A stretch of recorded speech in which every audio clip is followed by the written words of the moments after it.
ഇന്ന് നമ്മൾ വായിച്ച് ധ്യാനിക്കുക ജോബിന്റെ പുസ്തകം 6 മുതൽ 8 വരെയുള്ള അധ്യായങ്ങളാണ്. അധ്യായം 6, ജോബിന്റെ മറുപടി.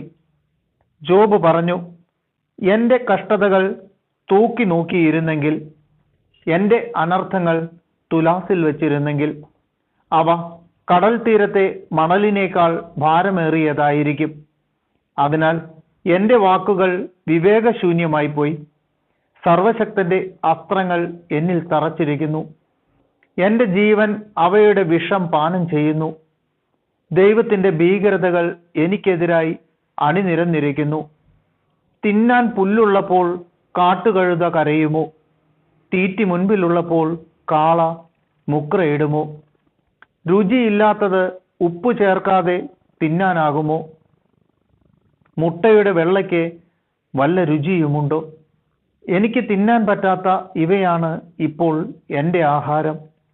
ദൈവം എൻ്റെ അപേക്ഷ സ്വീകരിച്ചിരുന്നെങ്കിൽ, എൻ്റെ ആഗ്രഹം സഫലമായിരുന്നെങ്കിൽ, അവിടുന്ന് എന്നെ തകർക്കാൻ കനിഞ്ഞിരുന്നെങ്കിൽ, കരം നീട്ടി എന്നെ വിച്ഛേദിച്ചിരുന്നെങ്കിൽ, അത് എനിക്ക് ആശ്വാസമാകുമായിരുന്നു.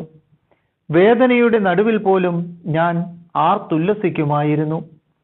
പരിശുദ്ധനായവന്റെ വചനത്തെ ഞാൻ തിരസ്കരിച്ചിട്ടില്ല. കാത്തിരിക്കാൻ എനിക്ക് ശക്തിയുണ്ടോ? എന്തിനു വേണ്ടിയാണ് ഞാൻ ക്ഷമയോടെ കാത്തിരിക്കേണ്ടത്? എൻ്റെ ശക്തി കല്ലുകളുടെ ബലമാണോ? എൻ്റെ മാംസം പിച്ചളയാണോ? എൻ്റെ ശക്തി വാർന്നുപോയിരിക്കുന്നു. എനിക്ക് ആശ്രയമറ്റിരിക്കുന്നു. സ്നേഹിതനോട് ദയ കാണിക്കാത്തവൻ സർവശക്തനോടുള്ള ഭക്തിയാണ് ഉപേക്ഷിക്കുന്നത്. എൻ്റെ സഹോദരന്മാർ മലവെള്ളച്ചാലുപോലെ ചതിയന്മാരാണ്. അവർ വേഗം വരണ്ടു പോകുന്ന അരുവികൾ പോലെയാണ്. അവയിലെ ഇരുണ്ട ജലത്തിന് പോഷണം മഞ്ഞുകട്ടയാണ്. മഞ്ഞു പെയ്യുമ്പോൾ അവയിൽ ജലം പെരുകുന്നു. വേനലിൽ അവ വറ്റിപ്പോകുന്നു. ചൂടേറുമ്പോൾ അവ അപ്രത്യക്ഷമാകുന്നു. കച്ചവട സംഘം അവയെ തേടി വഴിവിട്ടു പോകുന്നു. അവർ മരുഭൂമിയിൽ ചെന്ന് നാശമടയുന്നു. തേമാന്യരുടെ കച്ചവട സംഘം അവയെ തേടുന്നു. ഷേബായരുടെ യാത്രാസംഘം അവയിൽ പ്രതീക്ഷയർപ്പിക്കുന്നു. വരണ്ട അരുവിയുടെ കരയിൽ അവരുടെ പ്രതീക്ഷ കൊഴിഞ്ഞു വീഴുന്നു. നിങ്ങൾ എനിക്ക് അതുപോലെയായി തീർന്നിരിക്കുന്നു. എൻ്റെ വിപത്ത് കണ്ട് നിങ്ങൾ ഭയപ്പെടുന്നു. എനിക്കൊരു സമ്മാനം നൽകാനോ നിങ്ങളുടെ ധനത്തിൽ നിന്ന് എനിക്ക് വേണ്ടി കോഴ കൊടുക്കാനോ ഞാൻ ആവശ്യപ്പെട്ടു. ശത്രുകരങ്ങളിൽ നിന്ന് എന്നെ രക്ഷിക്കാനോ മർദ്ദകരിൽ നിന്ന് എന്നെ മോചിക്കാനോ ഞാൻ അഭ്യർത്ഥിച്ചോ? ഉപദേശിച്ചു കൊള്ളുക, ഞാൻ നിശബ്ദം കേൾക്കാം. ഞാൻ എന്തു തെറ്റ് ചെയ്തുവെന്ന് മനസ്സിലാക്കി തരിക. ആത്മാർത്ഥമായ വാക്കുകൾ സ്വീകാര്യമാണ്. എന്നാൽ നിങ്ങളുടെ ശാസനയ്ക്ക് അടിസ്ഥാനമെന്ത്? കാറ്റുമായ്ക്കുന്ന നിരാശ പൂണ്ട വാക്കുകളെ ശാസിക്കാൻ നിങ്ങൾ തുനിയുന്നുവോ? അനാഥനു വേണ്ടി നിങ്ങൾ കുറിയിടുന്നു. സ്വന്തം സ്നേഹിതന് നിങ്ങൾ വിലപേശുന്നു. എന്നാൽ ഇപ്പോൾ എന്നെ കരുണാപൂർവം നോക്കുക. നിങ്ങളോട് ഞാൻ കള്ളം പറയുകയില്ല. നിൽക്കണേ, എന്നോട് നീതി കാട്ടണമേ. എൻ്റെ ന്യായവാദം കേട്ടില്ലല്ലോ. ഞാൻ പറഞ്ഞത് തെറ്റായിരുന്നോ? വിപത്തുകൾ വിവേചിച്ചറിയാൻ എനിക്ക് കഴിവില്ലേ? അധ്യായം 7. മനുഷ്യജീവിതം നിർബന്ധിത സേവനം മാത്രമല്ലേ? അവൻ്റെ ദിനങ്ങൾ കൂലിക്കാരൻ്റെ ദിനങ്ങൾക്ക് തുല്യമല്ലേ? അടിമ തണലിനു വേണ്ടി എന്ന പോലെയും കൂലിക്കാരൻ കൂലിക്ക് വേണ്ടി എന്ന പോലെയും ശൂന്യതയുടെ മാസങ്ങളും ദുരിതങ്ങളുടെ രാവുകളും എനിക്ക് ലഭിച്ചിരിക്കുന്നു. ഉറങ്ങാൻ കിടക്കുമ്പോൾ എപ്പോഴാണ് പ്രഭാതമാവുക എന്ന് ഞാൻ ചിന്തിക്കുന്നു. എന്നാൽ രാത്രി നീണ്ടതാണ്. പ്രഭാതം വരെ ഞാൻ കിടന്നുരുളുന്നു. പുഴുക്കളും മാലിന്യവും എൻ്റെ ശരീരത്തെ പൊതിഞ്ഞിരിക്കുന്നു. എൻ്റെ തൊലി വിണ്ടുകീറി ചലമൊലിക്കുന്നു. എൻ്റെ ദിനങ്ങൾ നെയ്ത്തുകാരൻ്റെ ഓടത്തേക്കാൾ വേഗത്തിൽ കടന്നു പോകുന്നു. പ്രത്യാശയില്ലാതെ അസ്തമിക്കുന്നു. എൻ്റെ ജീവൻ ഒരു ശ്വാസം മാത്രമാണെന്ന് അനുസ്മരിക്കണമേ. എൻ്റെ കണ്ണുകൾ ഇനി ഒരിക്കലും നന്മ ദർശിക്കുകയില്ല. എന്നെ കാണാറുള്ള കണ്ണുകൾ പിന്നീടൊരിക്കലും എന്നെ കാണുകയില്ല. നീ എന്നെ നോക്കിയിരിക്കെ ഞാൻ പൊയ്ക്കഴിഞ്ഞിരിക്കും. മേഘങ്ങൾ മാഞ്ഞു മറയുന്നത് പോലെ പാതാളത്തിൽ പതിക്കുന്നവൻ മടങ്ങി വരികയില്ല. അവൻ തൻ്റെ വീട്ടിലേക്ക് ഒരിക്കലും തിരിച്ചു വരുന്നില്ല. അവൻ്റെ ഭവനം ഇനി അവനെ അറിയുകയില്ല. അതിനാൽ എനിക്ക് നിശബ്ദത പാലിക്കാൻ കഴിയുകയില്ല. എൻ്റെ ഹൃദയവ്യഥകൾക്കിടയിൽ ഞാൻ സംസാരിക്കും. എൻ്റെ മനോവേദനകൾക്കിടയിൽ ഞാൻ സങ്കടം പറയും. അങ്ങ് എനിക്ക് കാവലേർപ്പെടുത്താൻ ഞാൻ കടലോ കടൽ ജന്തുവോ? എൻ്റെ കിടക്ക എന്നെ ആശ്വസിപ്പിക്കും. എൻ്റെ തൽപ്പം എൻ്റെ വ്യസനം ശമിപ്പിക്കും എന്ന് ഞാൻ പറയുമ്പോൾ സ്വപ്നങ്ങൾ കൊണ്ട് അങ്ങ് എന്നെ ഭയപ്പെടുത്തുന്നു.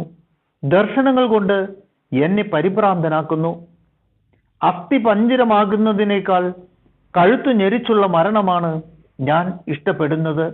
ഞാൻ ആശയറ്റവനാണ്. ഞാൻ എന്നേക്കും ജീവിച്ചിരിക്കയില്ല. എന്നെ ഏകനായി വിടുക.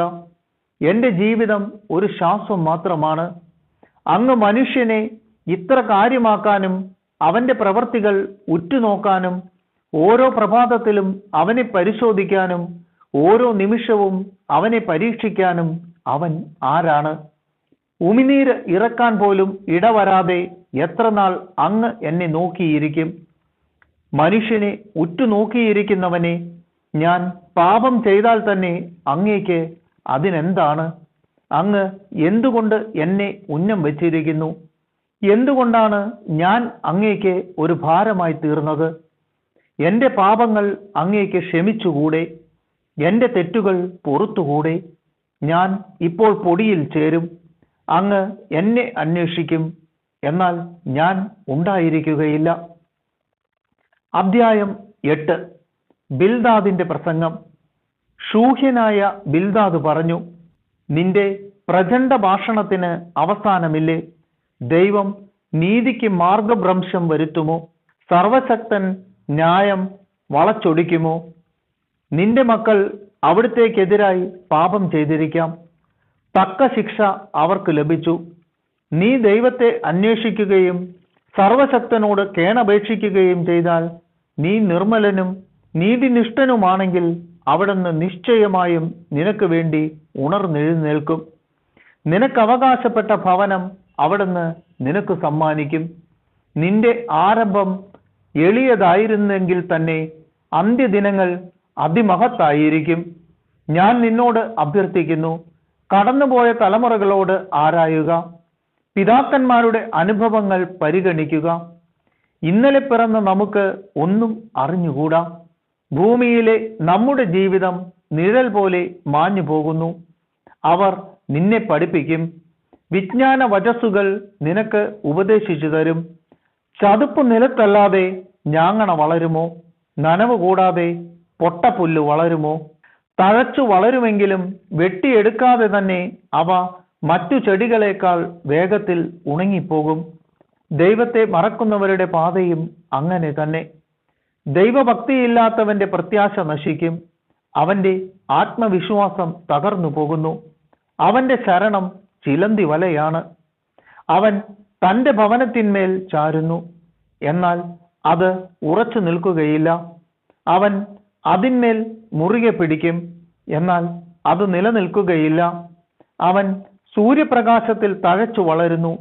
അവന്റെ ശാഖകൾ തോട്ടത്തിൽ പടർന്നു പന്തലിച്ചു നിൽക്കുന്നു. അവന്റെ വേരുകൾ കൽക്കൂനകളിൽ ചുറ്റിപ്പടരുന്നു.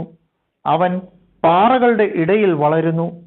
അവിടെ നിന്ന് പിഴുതെടുത്താൽ ഞാൻ ഒരിക്കലും നിന്നെ കണ്ടിട്ടില്ല എന്ന് അത് പറയും. ഇത്രയേ ഉള്ളൂ അവന്റെ സന്തോഷം.